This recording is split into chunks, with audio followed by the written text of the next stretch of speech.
The forest did not move, but it felt alive. On nights like this, when rain whispered through the canopy and the fire sputtered in the damp air, silence carried weight heavier than sound. It was not the silence of peace, not the kind that comforted a weary traveler. It was the silence of something waiting, something watching from beyond the veil of trees. In every direction stretched miles of dark pines, their trunks slick with moisture, their shadows thick and unyielding. The campsite looked small beneath them, like a fragile dot of warmth on an endless canvas of cold black. The tent glowed faintly from within, a pale orange lantern against the pressing dark. Yet even that glow seemed brittle, ready to be snuffed out by a breath of wind. The rain did not fall in sheets. It dripped slowly, steadily, tapping against fabric and pooling in shallow depressions of soil. Each drop carried with it a subtle echo, and in the stillness, those echoes felt like footsteps. Camping is often spoken of as a return to nature, a way to step away from the noise of cities, the pull of machines, the endless hum of wires and lights. Yet nature has two faces. There is the side that gives peace, where the wind brushes your cheek and the stars look infinite above.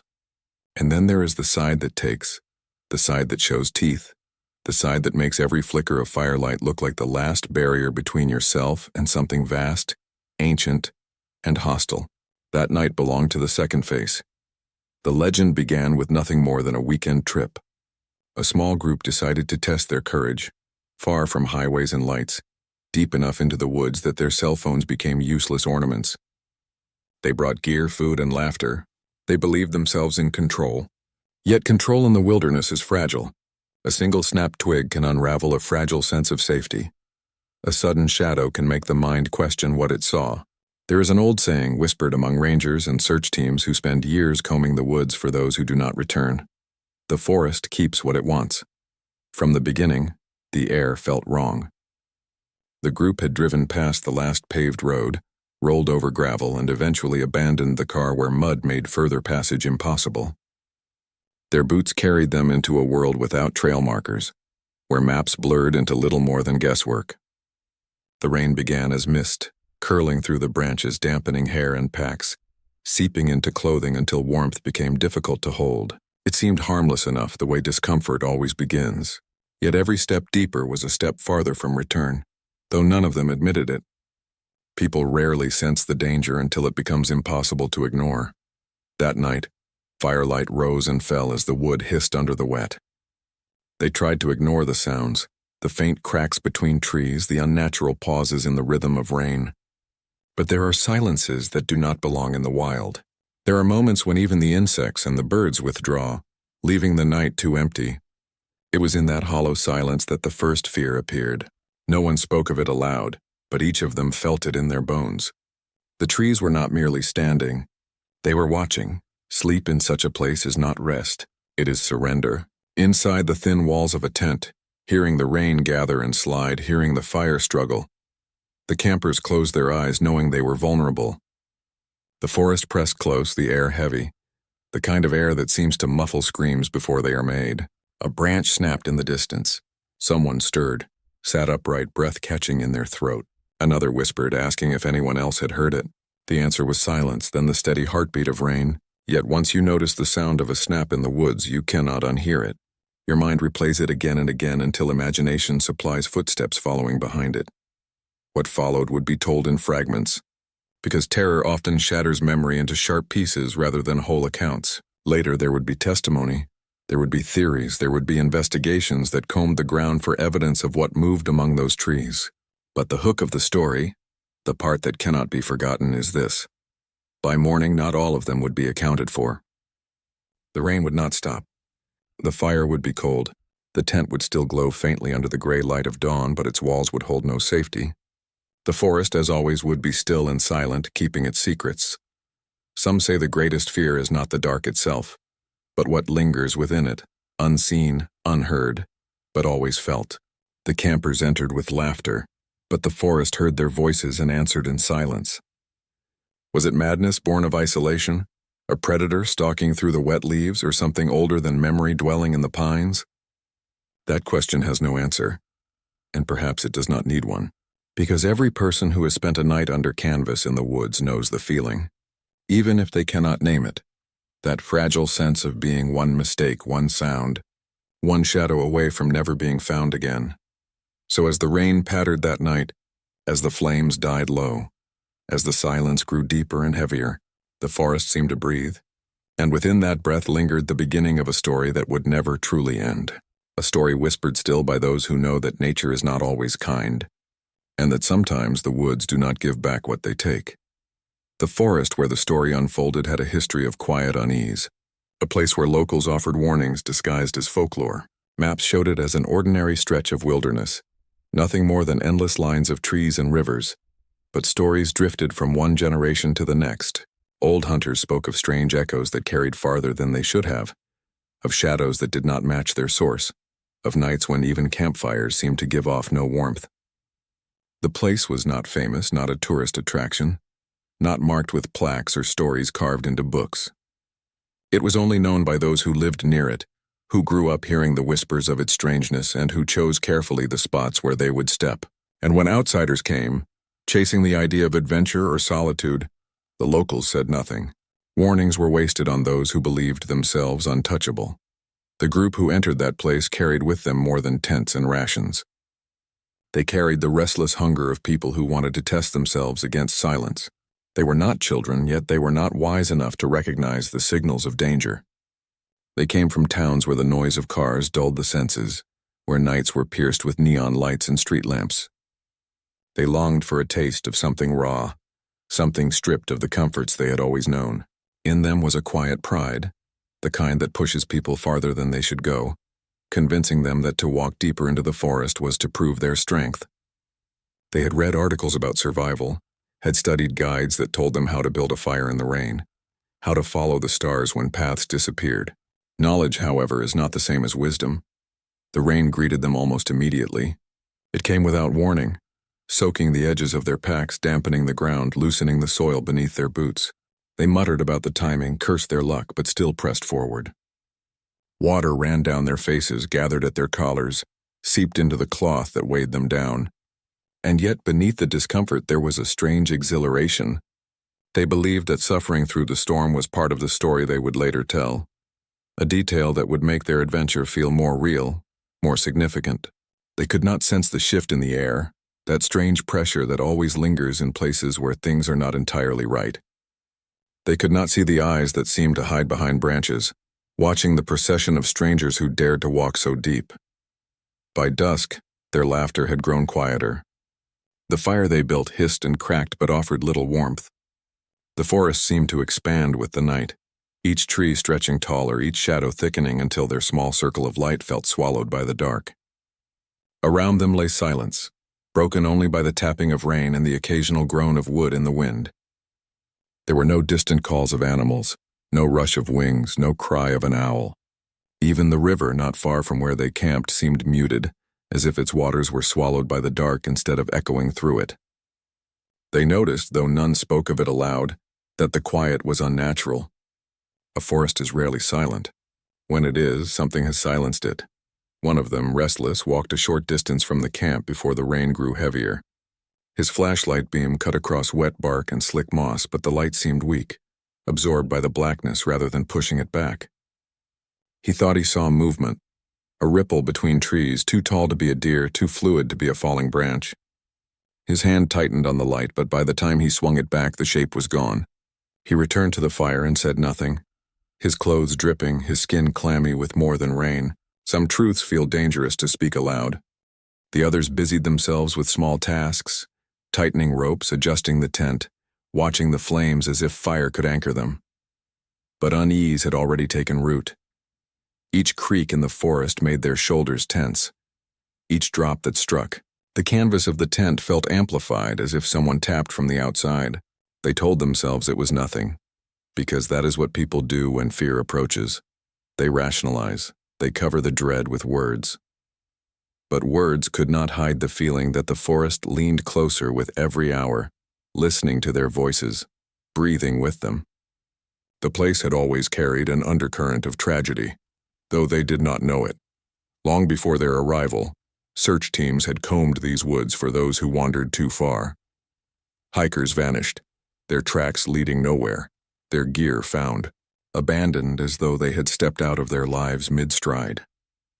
Families posted signs on tree trunks, desperate for faces that would never reappear.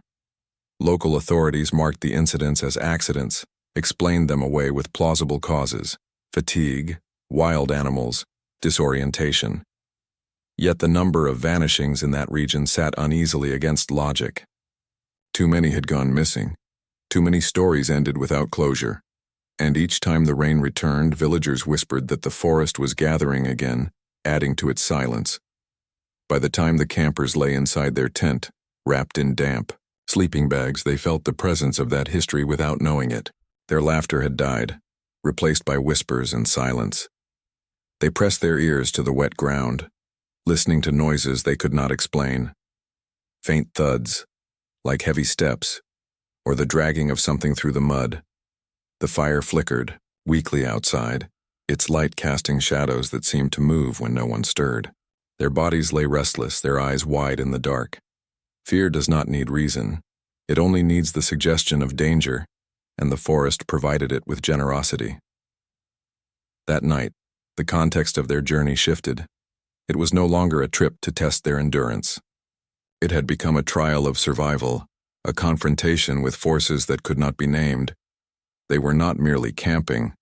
They had entered a place that remembered loss, a place that had swallowed people whole, a place where silence meant possession. The rain fell steady, steady as a heartbeat, and with every drop the line between their world and the forest's world blurred. They were outsiders trespassing where they should not have been, and the forest made sure they knew it. The night deepened, and with it came the shift that no one could name. The fire outside the tent cracked softly. Its glow pressed against the thin walls of fabric, but beyond that fragile circle of warmth, the forest was endless. Each sound carried weight. The rain tapped with measured persistence, like fingers on glass.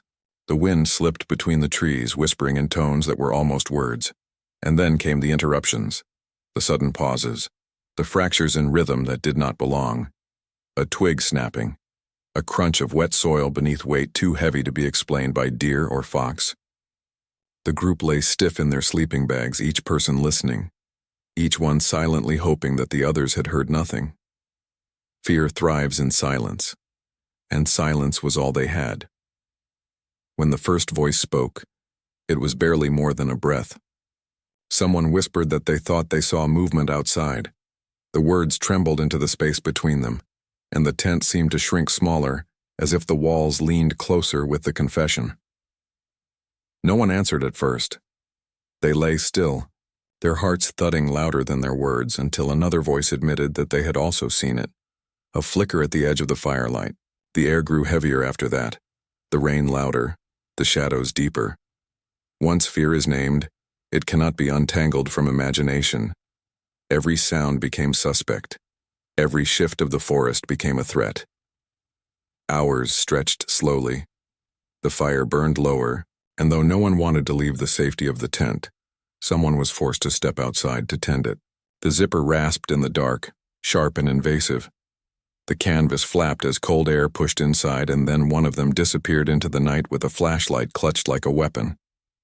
The others waited, listening to footsteps fade into the rain, watching the weak beam of light move uncertainly across the clearing. They expected the sounds of branches being tossed into the fire, the hiss of wet wood, the return of warmth. But the forest offered nothing. Minutes passed with only the sound of water dripping, the shuffle of leaves, and then silence. When the footsteps returned, they came running. The figure burst through the flap of the tent, eyes wide, face pale, rain clinging to every strand of hair. Breathless, they stammered about shapes between the trees, too tall, too still, standing where no one had been before. The others tried to question, tried to dismiss it as a trick of light, but the tremor in that voice left no room for comfort. Fear clung to all of them now, and none dared venture outside again. The fire weakened to embers. The night pressed in. Time lost its shape after that. The rain grew heavier, masking smaller sounds, and yet within its rhythm came breaks that made their skin crawl. A thud, a drag, the scrape of something hard against bark. Sleep became impossible. They lay awake in tense silence, waiting, their breath shallow, their thoughts circling like vultures. The tent shivered with gusts of wind, but at times the shiver seemed deliberate, as though hands had brushed against the canvas. Once the fabric bowed inward, pressed by something from outside. No one moved, no one dared speak. Their eyes widened in the dark, fixed on the shifting bulge, waiting for it to tear open. And then, just as suddenly it was gone, leaving nothing but the hiss of rain. By dawn, exhaustion had settled over them like a second skin. The sky beyond the canopy was gray, the light muted and pale. They unzipped the tent carefully, afraid of what waited beyond, and stepped into the clearing. The fire was nothing more than smoke curling upward in thin ribbons. The ground around the camp was wet, the mud slick with prints. At first they thought they were animal tracks, but as they bent closer, unease grew in their stomachs. The impressions were too large, too deep, and shaped in ways that made no sense. Not quite human, not quite beast. They circled the camp, overlapping, crossing paths, as if something had lingered there for hours while they slept, circling them like prey. The forest did not explain itself. The trees stood indifferent, dripping, with water, their branches arching overhead like black ribs. The group argued quietly, voices sharp and strained. Some demanded that they leave immediately, return to the road, abandon the trip. Others insisted that leaving now, tired and panicked, would only worsen their chances of finding their way back. Every option felt dangerous. Every path led deeper into uncertainty. In the end, fear disguised as reason convinced them to stay. They told themselves the tracks were distorted by rain, that the night had played tricks on tired minds. But beneath those words lay a shared truth. None of them believed it. As the day dragged on, the rain did not ease. Their clothes clung to them, heavy with moisture, their bodies weary from a night without rest. They tried to eat, but the food tasted of damp earth. They tried to laugh, but the sound died before it reached their lips. Every few minutes, their eyes darted to the tree line, searching for movement, waiting for shapes that might emerge. And once, when one of them wandered toward the river for water, they froze at the sight of something carved into the bark of a tree. A symbol, deep and jagged as though etched by a blade, darkened by water running through its grooves. It was not a word, not an image they could understand, only a mark that seemed to radiate intent. They touched it with shaking fingers, felt the rough cut, and returned to camp without speaking of it. Some things cannot be explained, and silence seemed safer than answers. That night the unease grew unbearable. The rain hammered the tent, and each gust of wind carried with it the faint suggestion of voices. Not human voices, not clear or sharp, but whispers stretched thin across the distance, rising and falling with the storm. The group pressed close to one another, their bodies tense, their eyes wide in the dark. The forest had begun to close around them, to squeeze the last of their reason away, and somewhere deep inside each of them was the same realization. They had gone too far. They were no longer visitors, they were no longer in control. The forest had noticed them, and once it noticed, it did not look away. Morning gave no relief. Light cut through the forest in narrow bands, weak and pale, filtered by dripping leaves. It was the kind of daylight that made the world look drained, as if the color had been leached from every surface. The group stirred with stiff movements, their bodies sore from damp sleep, their minds frayed from the hours of dread. They spoke little, their voices brittle, their words falling short before they could provide comfort. The ground bore evidence of something more tangible than fear, and yet it did not explain. Tracks pressed into the mud circled their camp, prints deep and misshapen, overlapping in patterns that seemed deliberate. Some looked wide and flat, like the feet of a man walking barefoot.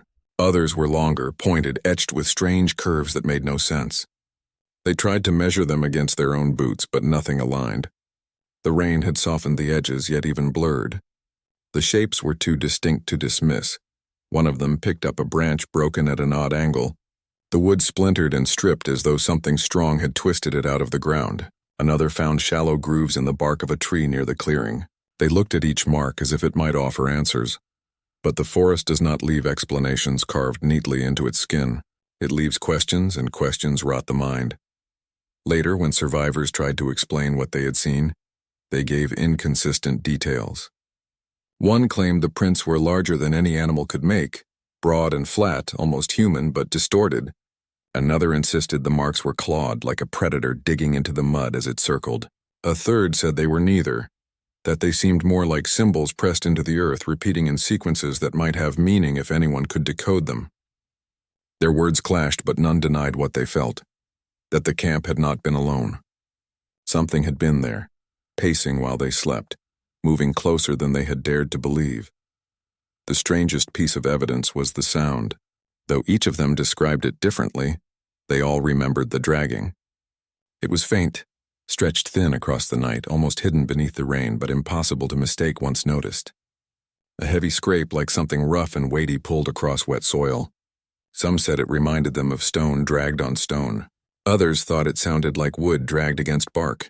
One even claimed it was closer to breath, drawn out and slow, as if the forest itself inhaled and exhaled in unnatural rhythm. They could not agree, but they could not forget. Objects went missing too. Small things, insignificant in their own right, but troubling when noticed. A canteen that had been placed near the fire was gone by morning. A knife set carefully beside a pack vanished without sound. A flashlight, left half buried in mud, appeared yards away, its beam still faintly glowing as if mocking its owner.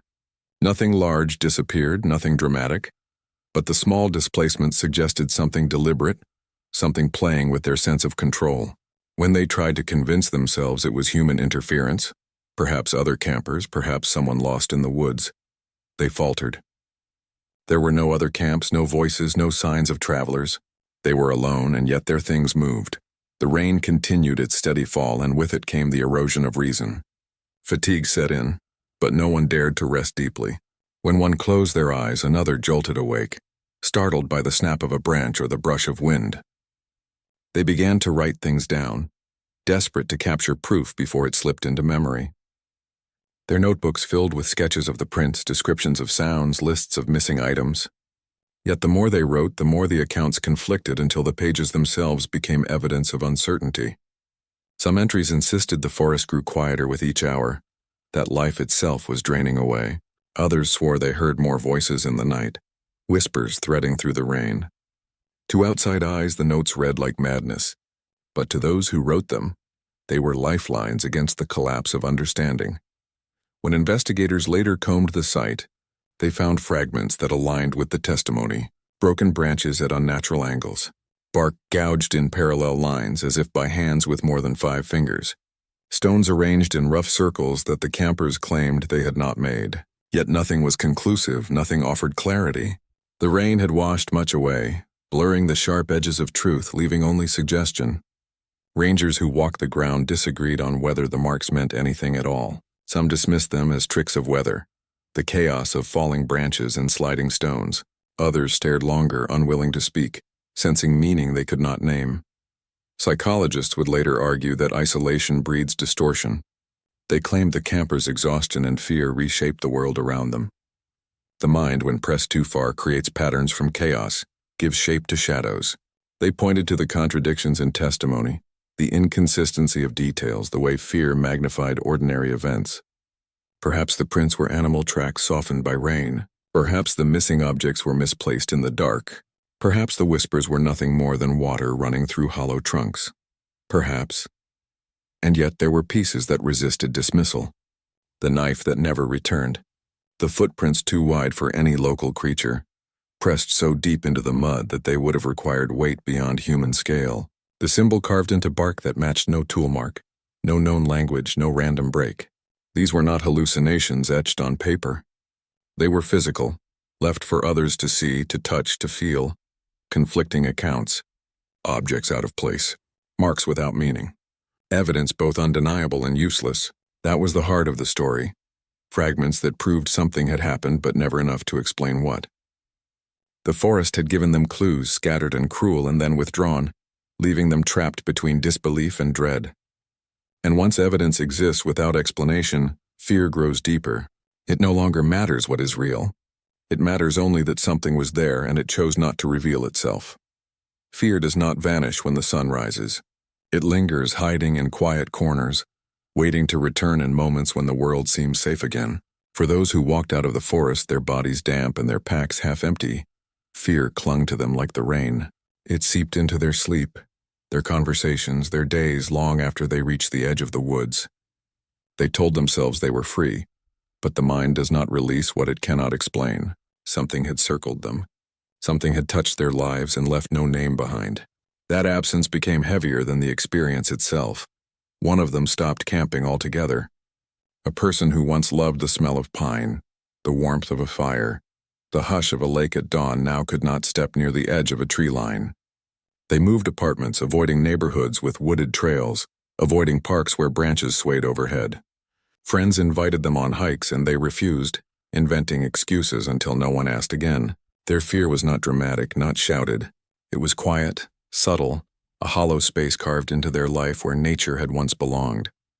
Another carried notebooks filled with scribbled accounts, maps drawn from memory, sketches of prints and marks on bark. At night, they pored over the pages with a dim lamp, adding thoughts in the margins, rewriting details as if they could piece together the truth by sheer obsession. The lines grew frantic, words scrawled over each other until meaning dissolved. Their family begged them to let it go, but they refused. They argued that the only way to rid themselves of fear was to understand it. Yet the deeper they searched, the less sense it made. The forest resisted being solved. And obsession is only another form of possession. Sleep did not return easily to any of them. Nights brought echoes. Rain became unbearable. For one, the sound of drops against a roof was enough to summon memories of whispers in the trees. They woke drenched in sweat, convinced that something pressed against the walls of their bedroom. For another, it was silence that haunted them, the long pause of the woods when even insects would not speak.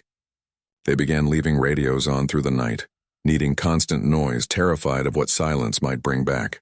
Each time the storm gathered outside, each time wind crept around their windows, they were no longer home. They were back in the clearing, the tent bowing inward, the fire sputtering, the forest circling. Families noticed the change. Loved ones returned, but they were altered. They smiled less, laughed less, their eyes drawn often to places no one else looked. Questions met with vague answers. Attempts to explain fell flat.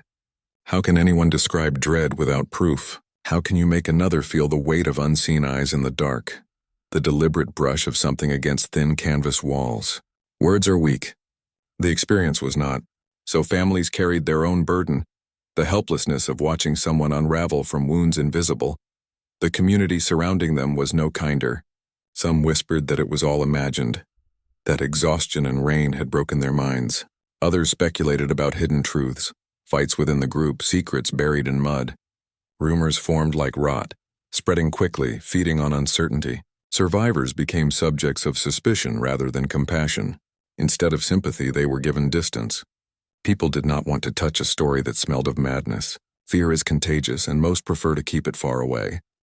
Yet the weight of loss was heaviest for those who did not return. Some in the group walked out of the forest, but not all. Families of the missing clung to photographs, to unanswered calls, to memories of voices now gone. They sat in living rooms with blinds drawn, staring at rain running down glass, imagining their child, sibling, or friend still out there, swallowed by trees. Search parties had combed the area, but the forest gave nothing back. No bodies, no clothing, no final trace. Just absence. And absence is the cruelest evidence of all. Trauma left different marks on each of them, but one wound was shared: distrust of their own senses. They questioned themselves constantly. Was the sound real? Was the symbol carved or imagined? Were the footsteps truly there, or were they stitched together by exhausted minds?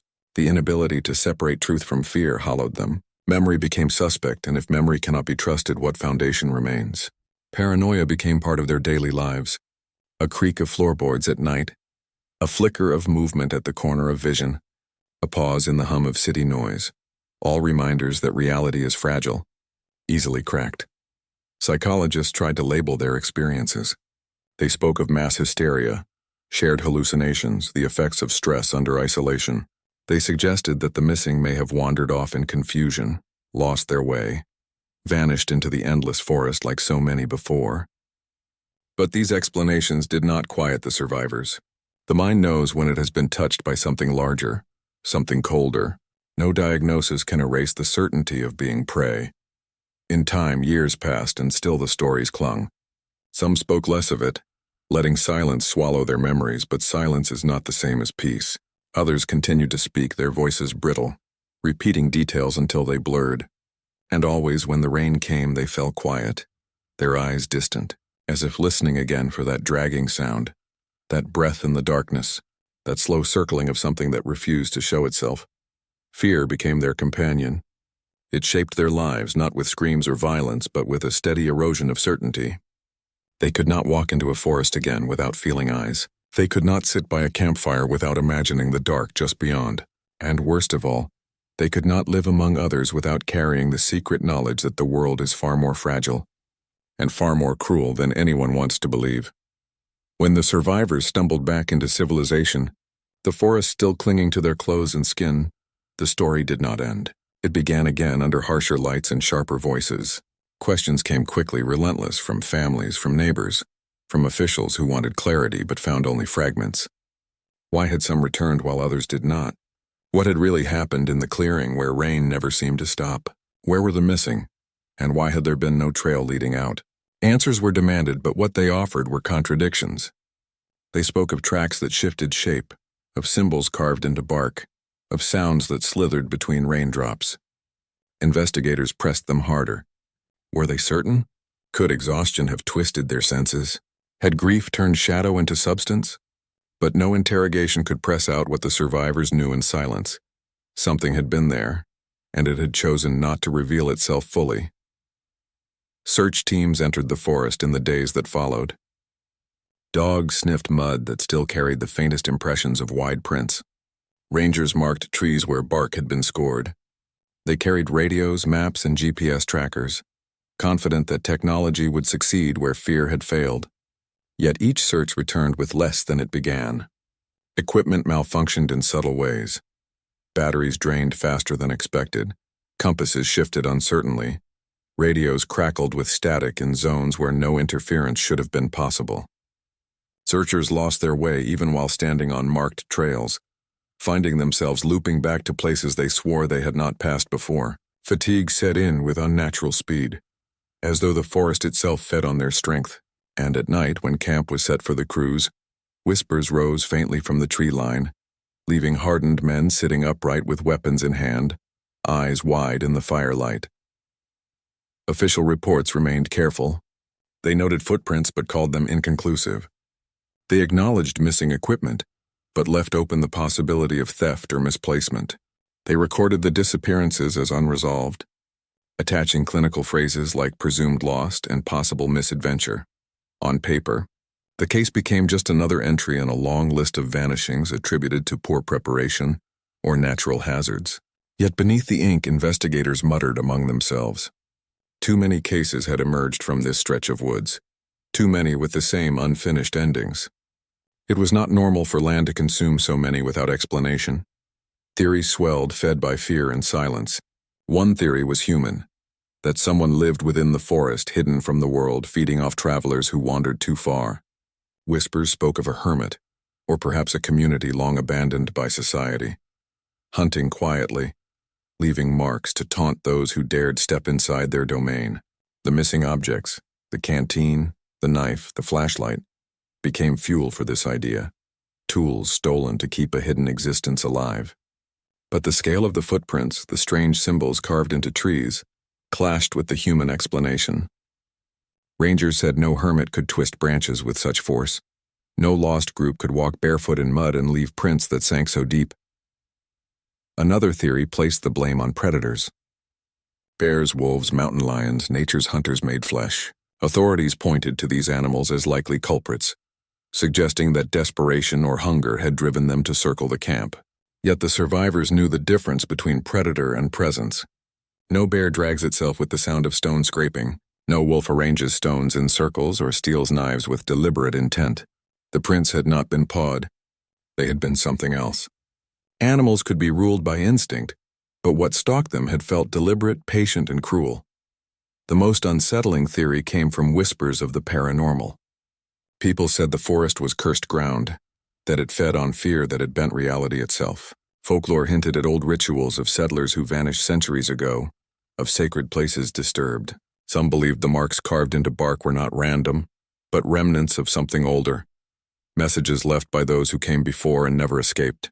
Others said the forest itself was alive, not in metaphor but in fact, an organism vast and silent, reaching through soil and roots to pull in whatever wandered too far. Those who returned had brushed against its edge. Those who vanished had been taken fully. Psychologists resisted these notions.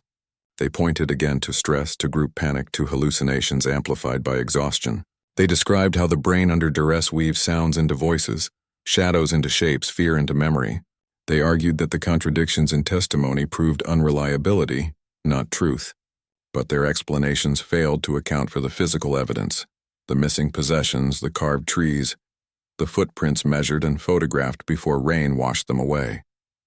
To dismiss those was to dismiss reality itself, and many found that harder than believing in the impossible. As years passed, the case remained open but stagnant, drifting deeper into folklore.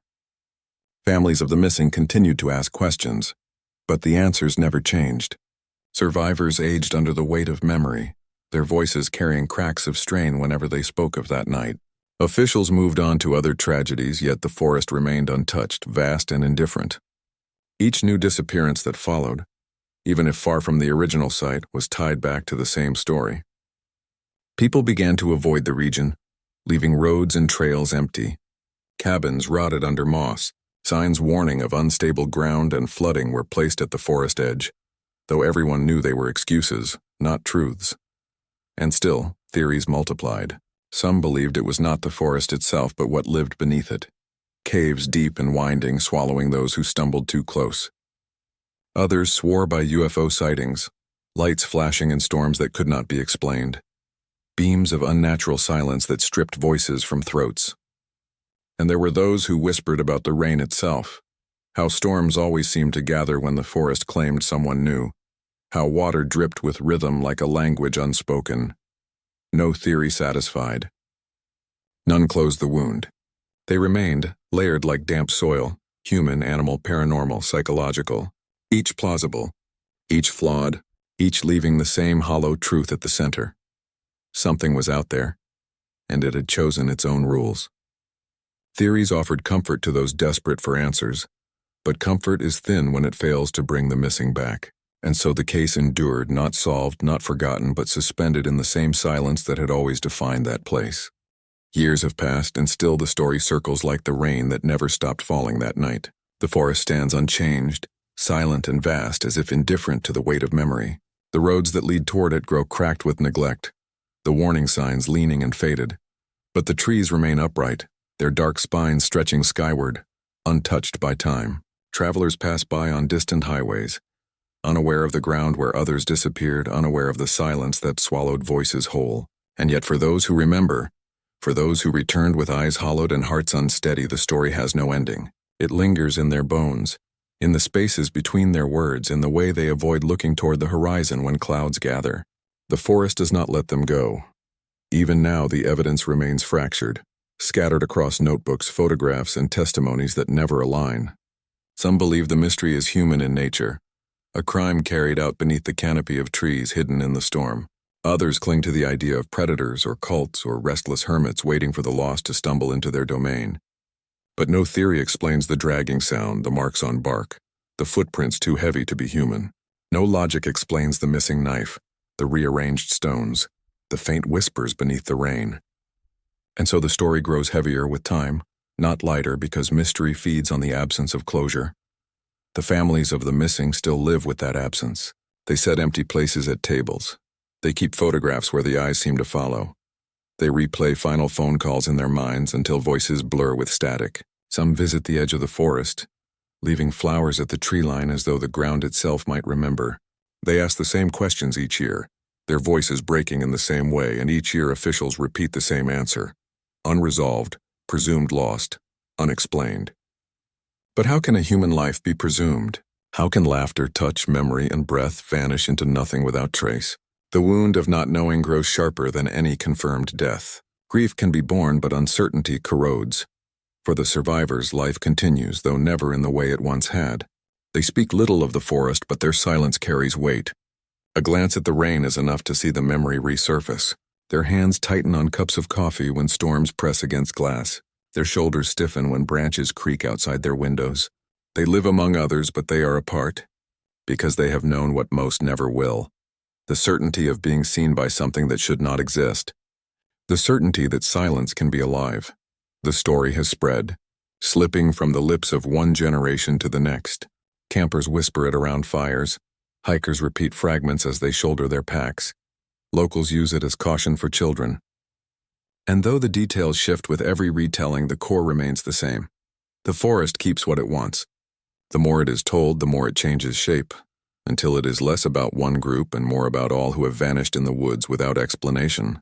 The story becomes a vessel for every loss, every absence, every person who stepped into the trees and never came back. And the rain keeps falling, as if each drop is a voice added to the chorus of silence.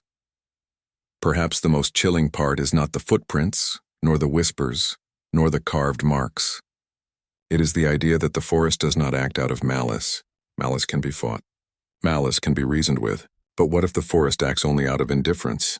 What if it takes because taking is its nature? Because silence must be fed? Because human lives are no more sacred to it than leaves or stones? That is the fear that eats at the mind long after the story is heard. The fear that the universe is not cruel, but empty, and that disappearance is simply part of its hunger. Every year, storms return to that place, and with them, new stories emerge. Campers vanish, hikers are reported missing, search parties return empty-handed. Each incident is explained away with familiar words: exposure, injury, disorientation. But those who know the old story listen closely, and they hear the same patterns, the same echoes. Rain falling steadily, fire dying low, silence pressing in. They know the cycle has not ended. They know it never will. And so the story remains unresolved, like a question with no answer, like a door left half open. It asks not for belief, but for acknowledgement. It asks listeners to remember that the world is not as secure as it seems, that there are places where light cannot reach, where sound carries wrong, where silence breathes. It asks them to wonder what waits beyond the tree line, what circles the firelight, what bends close to the walls of a tent at night. It asks, and it leaves no reply. Perhaps that is the true horror, not the vanishings themselves, not the theories or the fear, but the reminder that some mysteries are not meant to be solved. They remain heavy and enduring because they belong to the forest, and the forest does not share. Those who walked out know this truth, even if they cannot speak it. Those who did not walk out have become part of it, their absence woven into the soil, their silence feeding the silence that grows deeper with each passing storm. And so the story ends where it began, with rain tapping on canvas, with fire sputtering low, with silence pressing against fragile walls. It ends not with answers, but with a question that still hangs heavy over every listener. What would you hear if you lay awake in the dark with only the rain for company and knew the forest was listening?